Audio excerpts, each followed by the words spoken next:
Right, we're back at the workshop again. We're at the workbench, and I must say I'm very conflicted. I'm a follower of the XJet channel, and a guy called Vaughan did something that I was quite taken with. And get on to XJet's latest video. And of course, guys, you know how this works. More information in the description, and subscribe and hit the bell if you want to, the little bell icon down at the bottom of the screen if you want notifications. Anyway, these are some of the projects I had started. There's a flying wing. I was going to use core flute for flight controls, and this aircraft's made with my brown paper wrapped over polystyrene technique and a balsa wood spar to stiffen it up. We've also had a bloody wonder. This is a flight test bloody wonder. It was another project. We may get to that eventually too. If you've played around with foam board, you'll find it a very useful material to work with. Sometimes it has its limitations, particularly if it gets wet. Here in New Zealand we can order foam board from the US, but the locally available foam board isn't as waterproof as the stuff from the US. This is another wing for my Colombo, and all I've got to do is put servo extensions on this and this will fly. Moving down the pile, this is the alternative fuselage, or the second fuselage for Colombo. This is the one I was going to, I've already put taffeta lining on the lower part of that, and I'll complete covering that with taffeta lining, and that gives me a second fuselage. The other project that I had on the go, more to prove the concept. You know, I'm 6 feet tall, and this is a foot above my head, or 6 inches above my head. So this is a wing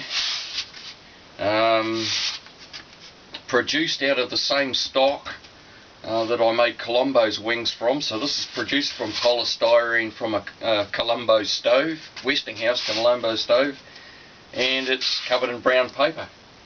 There is no spar in this. I've simply reinforced these dihedral angles with an extra layer of brown paper, and the reason why I was going to do that is just to you know, prove the limits of the technology of using brown paper to cover polystyrene. This was the fuselage I was going to fit to it, and it will fit to it. Again, it's going to be polystyrene, probably clad in brown paper. I'll get to that. And I was also contemplating making a fuselage to fit under this wing from soft drink cans. The whole concept being here, anything which has appropriate shape and is light and is dirt cheap and readily available. So those projects may come together. We'll just see. We're here in New Zealand. It's autumn at the moment. We're about to roll into winter, and of course it gets much nicer to be upstairs next to the fire than down here at the workbench. So we'll see how we go.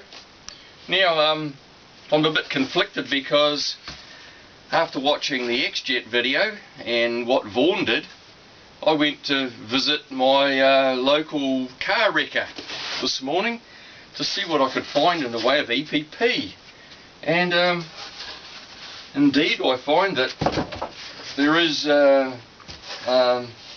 some truth to the rumour that there is EPP in modern vehicles.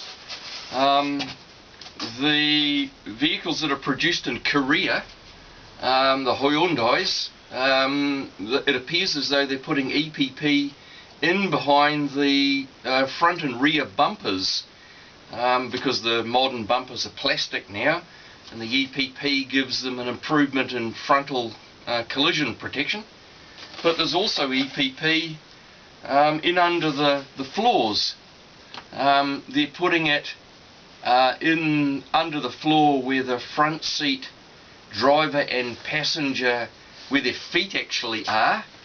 And the explanation I had for that was that when a car collides with something, the shock wave travels back through the vehicle, and the frontal part of the vehicle collapses, and there's this crumple zone, if you like, and they're using EPP in under the carpets to soften the blow to the passenger's feet and lower limbs,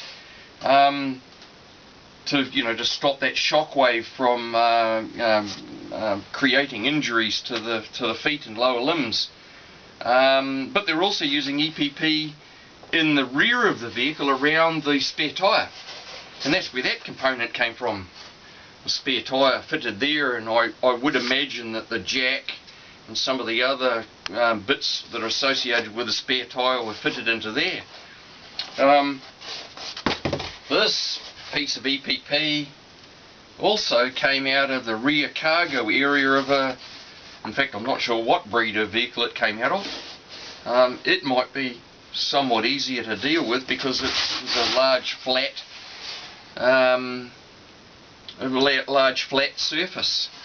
But anyway, I'm a little bit conflicted because I'd love to experiment with this material just as Vaughan did. He made a flying wing. So I'm just mentioning it because if you guys have an opportunity to get a hold of EPP, I'm assuming it can be cut with a hot wire. It might even be able to be formed with something else. That's perhaps what I'll do with that piece. I'll experiment with that piece. And I might follow Vaughan's example and attempt to produce a flying wing out of EPP. Anyway, just some thoughts for the future and winter at the workbench. Spot you later.